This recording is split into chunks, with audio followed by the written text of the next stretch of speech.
গতকালকে ছিল আমার বাবা ও মার বিবাহ বার্ষিকী। সেই উপলক্ষে বাড়িতে ছোট করে আয়োজন করা হয়েছিল। সবাই মিলে আনন্দ হুল্লোড় মজা করা হয়েছিল, সাথে তো খাওয়া দাওয়া রয়েছে।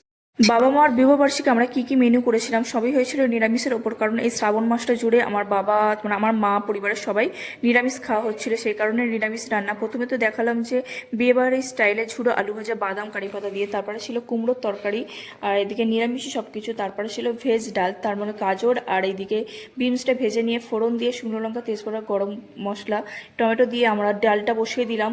এখানে সবজি ডাল হচ্ছিল ভেজ ডাল, তারপরে ধনিয়া পাতা কুচি দিয়ে একটু কাঁচা লঙ্কা চেরা দিয়ে সামান্য অল্প চিনি আর গুঁড়ো গরম মশলা জিরে গুঁড়ো দিয়ে লাভিয়ে নিলাম। এবারে এখানে হচ্ছে পনিরের তরকারি। পনিরের তরকারির জন্য প্রথমত পনিরটা ভেজে নিলাম, তারপর আলু ভেজে নিয়ে ক্যাপসিকাম ভেজে নিলাম, টমেটোগুলো সব তুলে নিলাম। টমেটো ভেজে তার উপরেই সব কিছু ফোড়ন দিয়েছি, সেটা তোমাদের সাথে দেখানো হলো না। এখানে আদা গ্রেট করা, আর এখানে ছিল মশলার মধ্যে ছিল চারমগজ, পোস্ত, কাজু, কিশমিশ, আমার সমস্ত বাটার পেস্ট, আর এখানে আলু আর ক্যাপসিকাম টমেটো যেগুলো ভেজে রেখেছিলাম সেগুলো দিয়ে দিলাম। আর তারপরে তো জল তো আমরা দিইনি, দিয়েছিলাম দুধ আর নারকেলের বেটে সেটা কোড়ার দুধ, নারকেলের দুধ বার করে দেওয়া হচ্ছে। তারপরে ভাজা পনিরগুলো তো দিয়ে দিলাম, দিয়ে আমরা কষে নিলাম একটু কিছুক্ষণ। তারপরে এখানে রেডি হয়ে গেল, আর এখানে গরম মশলা ও ঘি দিয়ে আমরা তরকারিটা লাবিয়ে নিলাম। পনির তরকারি পরে এখানে বসিয়ে দিয়েছিলাম যে আমড়ার চাটনি। ঘরেতে আমরা ছিল, আমরা আর আম পাইল করে চাটনি, আর এখানে গরম গরম বেগুনি ভাজা হয়েছিল। আর এখানে তো বিবাহ বার্ষিকীর জন্য তোড়জোড় শুরু হয়ে গেছে। আর এখানে আমার মাসি দুটো রজনীগন্ধার মালা এনেছিল, আর এখানে সেইগুলোই আমার বাবা মার হাতে ধরিয়ে দিয়েছে আমার মাসি। আর সেখানে একটু একে অপরকে মারা পরিয়ে দিল, কিন্তু ওনারা লজ্জা পাচ্ছিল, পড়াতে চাইছিল না। আমরা জোর করে তারপরে ওনারা রাজি হলো, কারণ এই সুন্দর মুহূর্তগুলো ওনাদের কাছে উপহার দিতে চেয়েছিল। আর এই যে পান পাতায় মাকে মুখ ঢেকিয়েছে, এইটার কার কাজ যেন? আমার মাসির মেয়ে। আমার মাসির মেয়ে নিজে পান পাতা জোগাড় করে সেখানে আলপনা দিয়ে মানে এঁকেছে সুন্দর করে, গোলাপ ফুল এনেছে।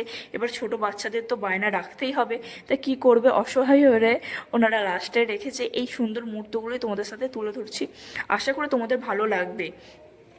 আর পরিবারের মানেই সুন্দর সম্পর্ক। আর তারপরে তো বাবা মার একটু সিঁদুর, তোমার বাবা মাকে সিঁদুর পরিয়ে দিল। আর এখানে সেই মুহূর্তগুলোই তুলে রাখলাম সারা জীবনের মতো বন্দি করে, ক্যামেরা বন্দি করে।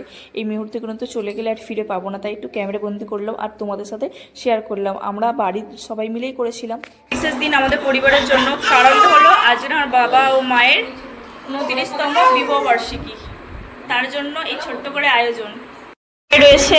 সবাই বলতে আমাদের পরিবারের মা বাবা তো রয়েছে, মাসি আছে, আমার বোন আছে, ছোট্ট মানিক, ভাই আছে, বোন, এখানে আমার ছেলে, আমার বর। অর্থাৎ এই আয়োজনটা হয়েছিল ঘরোয়া। ঘরোয়া বলতে আমাদের পরিবারের সবাই, আমাদের পরিবারে বলতে এখানে আমরা আছি 4 বোন, আমাদের ভাই নেই, আর আমার মাসি, আমার মাসির মেয়ে, আমরা এই কজন মিলে এই সেলিব্রেশনটা করছিলাম।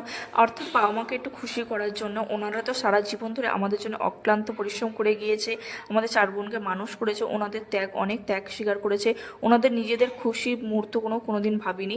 আর এখানে ছোট্ট তোমার পুচকি, আমাদের সব থেকে ছোট্ট সদস্য হচ্ছে আমার বোনের মেয়ে। তারপর আমার ছেলের গলায় আমার বাবা মালা খুলে পরিয়ে দিল, আর আমার বোনের মেয়ের গলায় মালা পরিয়ে দিল। এবারে কেক কাটা হচ্ছে। এই সুন্দর মুহূর্তগুলো ওনাদের উপহার দিতে চাই। আমরা তো সারা জীবনে কিছু দিতে পারি না বাবা মার জন্য, কিন্তু এই মুহূর্তগুলোই না দিলাম, তাই একটু সুন্দরভাবে সাজিয়ে সব কিছু পরিবেশন করলাম। ওনাদের সারপ্রাইজই দিয়েছিলাম বলতে গেলে, ওনারা খুব খুশি হয়েছিল সারপ্রাইজটা পেয়ে, কিন্তু একটু লজ্জাও পাচ্ছিল, কিন্তু আমরা ছাড়িনি না, এই সমস্ত কিছু তোমাদের করতে হবে। তা তোমাদের কেমন লাগলো? আশা করি সম্পূর্ণ ভিডিওটা দেখলে তোমাদের খারাপ লাগবে না, ভালোই লাগবে। আর এই হলো মেন। আর এখানে আমার বোন আছে, এখানে আমরা সবাই মিলে খুব আনন্দ করেছিলাম দিনটা। এইভাবে আমরা সারাদিন কাটিয়েছিলাম। আর এখানে তারপর তো কেক কাটার পরে কেক খাওয়া দাওয়া হয়ে গেল। সবাই মিলে কেক খাওয়ার পরে ভাগ করে দিচ্ছিলাম আমার বোন। এখানে সবাই এক একে বাবা মাকে প্রণাম করে নিলাম, এখানে আমার বোন প্রণাম করে নিলাম, আমার মাসিও।